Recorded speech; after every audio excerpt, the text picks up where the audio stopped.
I was trying to really wrap my head around a concept from our sources for today, and I honestly just kept looking at my smartphone. Your phone. Yeah, like think about your phone for a second. You glance at the screen, it's bright, the interface is smooth, and, everything appears to be operating flawlessly. Right, it looks totally fine on the surface. Exactly. But if you were to dig a little deeper into the settings, you might discover, I don't know, 30 different apps quietly open in the background. Oh yeah, the background refresh. Right. And none of them are actively crashing the device, but Yeah. together they are constantly invisibly draining the battery until suddenly it's like 2 in the afternoon, the screen dims, and you are sitting at 1% for just no obvious reason. Wow, that is the perfect visualization of an invisible load. Yeah.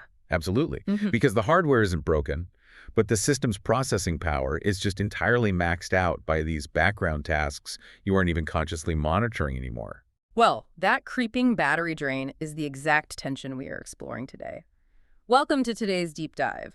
We are analyzing a really compelling piece of material called The Architecture of Modern Childhood, Balancing Activities and Margin. Which was recently featured on the ACTIQO Parenting Decision podcast. Right? Yes, exactly. And our mission for this deep dive is to tackle a quietly overwhelming question that pretty much every parent faces today, which is, how many activities should kids actually have? It's the ultimate question. It is. Okay, let's unpack this. Because on Um, the surface, that sounds like a simple logistical math problem. Like, just pick a number. It's just a simple number, yeah. But it is creating an immense amount of anxiety in homes everywhere. Oh, for sure. And, the anxiety exists because there is no universal manual providing this, magical golden ratio of activities. Right. There's no rule book. No rule book at all. Mhm. Families are largely trying to figure this out in real time, mostly through trial and error. But to really understand the source material, we first have to recognize that the activities themselves, they are not the villain of this story. No, not at all. Parents are operating from a place of deep love. I mean, they genuinely just want good things for their kids. Exactly. Nobody is maliciously forcing their third grader into, like, travel soccer or Thursday night piano lessons just to torture them. Right. Parents want to provide a wide array of opportunities so their kids can, discover their passions. But the societal landscape defining a normal amount of opportunity has just completely transformed over the last couple of decades. Yeah, the source material details that transformation so clearly. Yeah. Because what used to feel like an exceptionally busy schedule, It's like the kind where people would whisper, right? right, the kind of schedule that made people say, wow, they're really overdoing it, that now just feels like the bare minimum average. It's the new baseline. Yeah, you look at a typical family's calendar today, and it is just heavily stratified. You have the baseline of school, obviously, followed immediately by sports practices 2 or 3 nights a week. Which is then followed by the weekend tournaments that consume, entire Saturdays and Sundays. Right, and then you layer on the music lessons or the tutoring after school, plus the specialized agility training or like the STEM enrichment camp. It honestly reads like a corporate executive's itinerary. It really does. But because every other family in the neighborhood or at the school is doing the exact same thing, it becomes incredibly easy to assume this is simply how modern childhood functions. Yeah, it just feels like the water we're swimming in. Right. But I actually have to push back on the premise of the article just a bit, for the sake of exploring this thoroughly. Okay, lay it on me. Let's look at what these structured activities actually provide a developing child. I mean, they build confidence. They forge friendships outside of the classroom. They teach resilience, teamwork, and actual physical or cognitive skills. Those are objectively wonderful things. They are. Nobody is denying that. So, if structured activities are so beneficial, why are families quietly agonizing over whether this lifestyle is actually healthy? What's fascinating here is the concept of gradual overload, which directly answers that pushback. Gradual overload. Yeah, those benefits you listed are totally real. But overload rarely announces itself with a blaring siren. It doesn't just arrive one Tuesday with a neon sign saying, hey, you have ruined your child's schedule. Right, it's not that obvious. Exactly. Instead, the escalation happens incrementally. Families adjust to higher and higher levels of busyness until a frantic, breathless pace becomes the unquestioned baseline. Like boiling a frog. Precisely. You add one beneficial activity. It goes well, so, you add another. Because they are individually positive experiences, you fail to notice the cumulative, crushing weight of the entire schedule. So the individual apps aren't the problem. It's the total volume of apps running simultaneously. Yes. The structure quietly expands. It just fills every available gap until there is virtually no empty space left to actually process the experiences. Wow. What starts as a healthy attempt at engagement slowly calcifies into constant, unyielding movement. But that expansion doesn't happen in a vacuum, though. I mean, we keep opening those background apps because we are deeply influenced by the environment around us. Oh, 100%. Peer pressure for parents. Yeah. We are looking at the families next door, the parents at school drop off, the posts on social media, and we are constantly calibrating our own choices against theirs. The creep of structure is very much a community phenomena. The source actually traces how a single commitment mutates over time. Mutates how? Well, say you sign a 6-year-old up for a recreational soccer league because, they like running around. Seems innocent enough. Right. But within 2 years, that single season morphs into year-round participation just to ensure they don't fall behind their peers. Oh, man. And you aren't just adding the physical hour of the activity either. You are onboarding an entire new ecosystem of logistics. The driving time. Yes, the driving time, the specific snack preparation, the endless uniform washing, the aggressive negotiation of scheduling conflicts with other activities. It never ends. One 60-minute commitment creates a massive ripple effect of background coordination. And that is the exact moment the dynamic flips. What do you mean? The schedule begins to dictate the terms to the family, rather than the family intentionally dictating the schedule. The calendar essentially becomes the loudest voice in the house. Here's where it gets really interesting, the comparison trap. Because you're a parent looking at this monstrous calendar, feeling totally exhausted. Completely burned out. Right. But you look around at other parents, and you can't help but wonder, are my kids doing enough? Should they specialize earlier? Is playing just one sport even acceptable anymore? It fuels this quiet, persistent panic. It really does. And that panic is born from a very relatable fear of failing your child. I mean, no one wants to be the reason a door closes on their kid's future. No, of course not. If you perceive that everyone else's 10-year-old is doing, like, advanced coding boot camps and elite travel baseball, and your kid is just riding a bike in the driveway. But panic. Exactly. Your reflexive psychological response is, am I limiting their potential? Will they be permanently left behind because I didn't optimize their Tuesday afternoons? You start to feel like you are actively harming their future by not overscheduling them. Yes. That pressure, that sort of vicarious fear of missing out, quietly drives our parenting decisions even when we are totally exhausted. We say yes to the extra holiday clinic or the out-of-state weekend tournament because saying no feels synonymous with giving up on them. Oh, wait, can we pause right here? Yeah, sure. Because this is my absolute favorite part of the source material. Yeah. I get incredibly passionate about this specific nuance. Let's hear it. We have to separate two terms that society treats as identical: healthy engagement and constant structure. Okay. Healthy engagement versus constant structure. Right. People use them interchangeably, and it's a massive mistake. Yeah. They represent entirely different ecosystems for a developing brain. Kids absolutely need challenge. Right, they need to learn things. Yes, they need healthy engagement to build the teamwork and confidence you mentioned earlier. But, and this is the critical distinction, constant structure is a completely different beast. So healthy engagement has boundaries and a defined endpoint. Yes. But constant structure is just a wall-to-wall carpet of managed events with adults hovering over every single interaction. Exactly. And if we connect this to the bigger picture, parental peer pressure is so insidious because it pushes us toward constant structure under the noble guise of healthy engagement. Oh, wow. We keep layering these good things out of fear until the architecture of the child's life becomes suffocating. In the rush to optimize, we forget that children inherently require downtime to actually synthesize what they are learning. So we are optimizing every hour for maximum return on investment, but we are unknowingly bankrupting their downtime. That's a great way to put it. The source actually spends a significant amount of time detailing what gets squeezed out when we do this. It calls it the lost art of margin. Margin being the blank space, the unassigned hours. Right. And when a schedule is packed tight, the very first casualties are free play, unstructured time, and this sounds kind of radical today, the actual experience of being bored. Being bored is radical now. It is. Think about that for a second. When was the last time you let your child just be deeply, profoundly bored without instantly intervening with a screen or a suggestion to go do a specific craft? Society views a bored child as a failure of parenting. Yes. We treat boredom as a problem to be solved immediately, rather than a necessary developmental state. I was actually trying to visualize the difference between these two states, and it's almost like, well, think about following a recipe. Okay, a recipe. Structured activities are a recipe. You have the ingredients pre-measured, you have a sequential list of steps, the coach or the piano teacher tells you exactly what to do, and at the end, you get a highly predictable result. A nice cake, a soccer trophy. Right, a guaranteed outcome. And learning to follow a recipe is a valuable skill.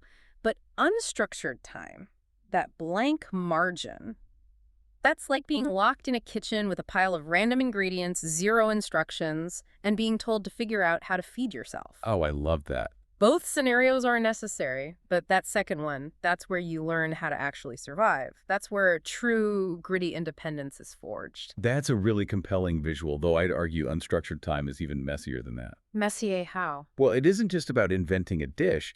It's about realizing the kitchen might catch on fire, and you have to figure out how to put it out yourself without a grown-up rushing in with an extinguisher. That is a very fair point. The source material emphasizes that some of the most vital cognitive and emotional leaps happen outside of adult-managed environments. Like the moments they have to negotiate the rules of a made-up game with the neighborhood kids without a referee stepping in to ensure everything is perfectly fair. Exactly. Or recovering from a minor emotional setback, like, say, losing a backyard race, without a parent immediately mediating the conflict or offering a juice box to soothe the sting. Right. Real resilience is built in those unmanaged moments.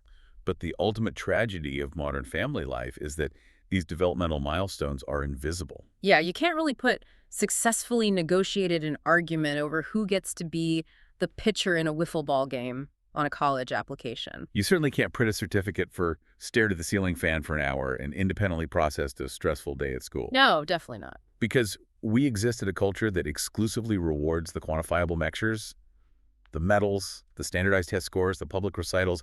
Those essential, unquantifiable moments of margin are viewed as just wasted time. So we trade the messy random ingredients for more prepackaged recipes because the recipes guarantee a visible result we can point to. Spot on. But if we acknowledge that this downtime is structurally vital for their brains, how do we pull ourselves out of the comparison trap? Like, how do we recognize that our specific family has hit a breaking point with the schedule? Well, we have to become active, critical observers of our own households. Like we said earlier, overload doesn't send you a warning text. Right. But the source outlines very specific psychological and physical signals. The first red flag is emotional brittleness in the child. Emotional brittleness. Yeah, not typical physical exhaustion from running around, but a distinct lack of emotional elasticity. They start having massive meltdowns over incredibly minor inconveniences. Because their cognitive load is completely maxed out. Exactly. They're bouncing from one high-demand adult-directed environment to the next with zero recovery time to process the sensory input. That makes so much sense. What else? A second major signal involves the parents. You have to analyze your own role. Have you transitioned from being a parent to being a full-time logistics manager? Oh, wow. That hits close to home. Right. Are your interactions with your child primarily centered around moving them rapidly from point A to point B? Just issuing commands like, get your cleats, eat this in the car, and hurry up. I can practically hear the listeners wincing at how familiar that sounds. It changes the entire tone of the house from connection to mere coordination. It really does. Yeah. But the most glaring signal of all, however, is when enjoyable activities become purely transactional. Transactional. Yeah. Your child might genuinely love baseball, but getting to baseball suddenly feels like a brutal chore for everyone involved because there is zero margin between the end of the school day, the piano lesson, and the first pitch. So the joy of the sport is entirely suffocated by the logistics required to participate in it. Precisely. So what does this all mean? It means the solution to this modern crisis isn't found in a better calendar app. No, definitely not. It isn't about learning how to optimize your commute time so you can cram one more enrichment class into a Thursday afternoon. It's just adding more background apps. Exactly. The goal isn't more optimization. The goal is clarity. And this is where the source introduces a deeply practical framework for families. It's a tool from ACTIQO. Spelled A-C-T-I-Q-O, right? Yep, and it's pronounced ACTIQO, which you can find at gettactico.com. The philosophy behind the ACTIQO tool is to help families make the invisible load visible. Okay, break that down for us. Well, a standard digital calendar only shows you the physical time block. say 4 p.m. to 5 p.m. for gymnastics. Right. It completely fails to capture the true emotional, financial, and energetic toll of that 1 hour. Wait, how do you actually measure something like an emotional toll or energetic drain on a practical level? I mean, a calendar just tells me when to show up. And that's the genius of the framework. ACTIQO prompts families to evaluate a much broader set of metrics. Like what? It forces you to calculate the transit time in rush hour traffic. It asks you to quantify the required parent volunteer hours or weekend commitments. The hidden logistics. Exactly. It measures the hidden financial costs, not just registration, but the gear, the travel, the mandatory fundraisers, and most importantly, it asks you to rate the child's actual uncoerced enthusiasm for the activity versus the family's overall energy drain. Oh, so it essentially pulls all of those background smartphone apps into the light so you can clearly see which ones are destroying your battery life. That is a perfect way to summarize it.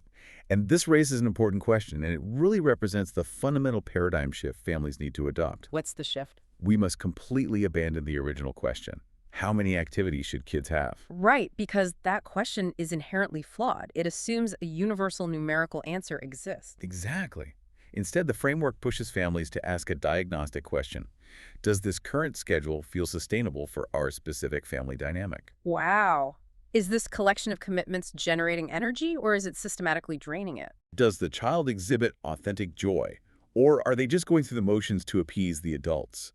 Does the family still possess margin to just exist together, or does every evening feel like a high-stakes military deployment? A military deployment, that is so accurate. The answers to those subjective questions provide far more actionable data than simply counting the number of events on a Tuesday. And the answer to that sustainability question is also going to be highly variable. I mean, it will differ wildly from family to family and even from sibling to sibling within the exact same household. Oh, absolutely.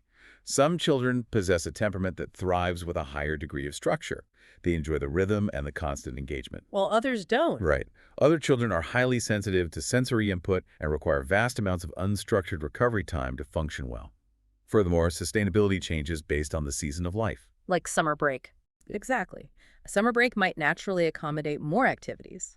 Conversely, a season where a parent takes on a demanding new job or a family is dealing with a stressful transition, that requires actively stripping the calendar down to the studs just to survive. So it's entirely about situational awareness rather than blindly adhering to some neighborhood formula. Yes. Utilizing a framework like ACTIQO to illuminate the true cost of these activities, it gives families the vocabulary to make hard choices. It grants you the psychological permission to say no. Yes.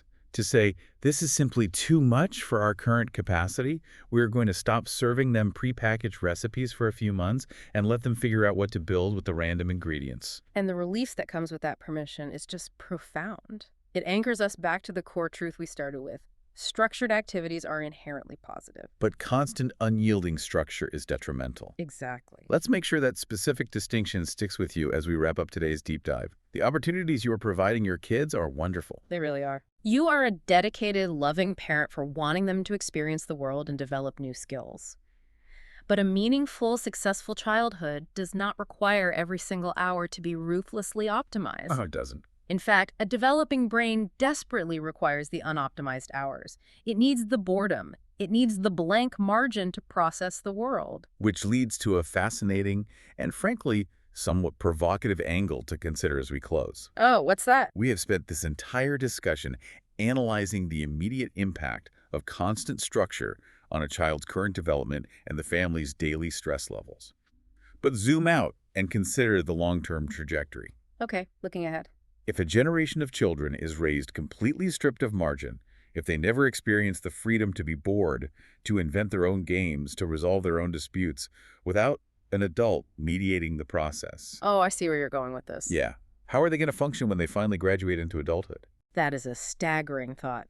What happens when the highly curated calendar is suddenly taken away? When the background apps are abruptly closed and they are standing there in the real world, fully charged, but with absolutely no idea how to operate their own operating system without a coach telling them what to do next. It's a daunting prospect. That is definitely something to sit with and ponder. Thank you for joining us for this deep dive. Check your battery life, guard your margin, and we'll see you next time.